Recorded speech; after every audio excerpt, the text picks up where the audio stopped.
নমস্কাৰ বন্ধুসকল, আজি বন্ধুত্ব দিৱস আৰু ফ্ৰেণ্ডশ্বিপ ডেৰ এই বিশেষ দিনটো কিছু স্পেচিয়েল কৰিবৰ কাৰণে মই মোৰ কিছু বন্ধুৰ সৈতে ওলালো এক বিশেষ স্থানলৈ।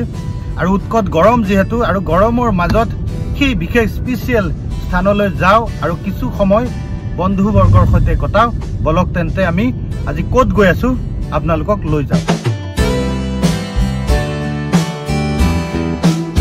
বন্ধুত্ব দিৱস, তাতে আকৌ চানডে, সেই আৰম্ভ হ'ল আমাৰ যাত্ৰা।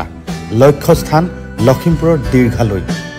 পাহাৰ আৰু নদী, পাহাৰৰ মাজেৰে কুল কুলকৈ পানী বৈ আহিছে। এক সুন্দৰ প্ৰাকৃতিক মনোমোহা পৰিৱেশ, আৰু খন্তেকৰ বাবে আমি হেৰাই গ'লোঁ নিজকে।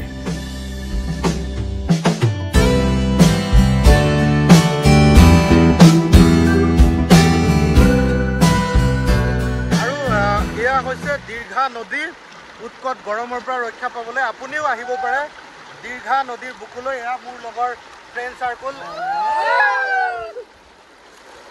কেনেকুৱা আজি অনুভৱ কেনেকুৱা? এয়া দীৰ্ঘা নদী লখিমপুৰৰ। আপুনি যদি আহে কদমৰ পৰা অকণমান ভিতৰলৈ সোমাই আহিব লাগিব। আৰু দীৰ্ঘা নদীত পিকনিকৰ সময়ছোৱাত যথেষ্ট পিকনিক পাৰ্টি আহে, আৰু এইবাৰো গা ধুবৰ কাৰণে বহু মানুহ ইয়ালৈ আহে। উৎকট গৰমৰ পৰা কিছু পৰিত্ৰাণ বিচাৰি ইয়ালৈ আহে। আমিও খানা খাম। আজি খানা কি কি হ'ব?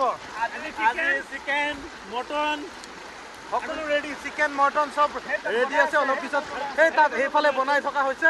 গতিকে আহক আমি এই এনজয় কৰোঁ এই সময়খিনি। উৎকট গৰম, তাতে আকৌ চানডে, সকলোৰে কাৰণে বন্ধৰ দিন, অফ ডে। গতিকে আমি আহি গ'লোঁ দীৰ্ঘা নদীত, আৰু দীৰ্ঘা নদীত কিছু সময় কটাবৰ কাৰণে লগৰ বন্ধু ফ্ৰেণ্ড চাৰ্কলৰ সৈতে আমি আহিছোঁ। আপুনিও আহিব পাৰে যদি কেতিয়াবা সময় পায়, বা এই উৎকট গৰম, প্ৰখৰ ৰ'দ, তাৰ পৰা ৰক্ষা পাবৰ কাৰণে আপুনিও আহিব পাৰে দীৰ্ঘা নদীলৈ।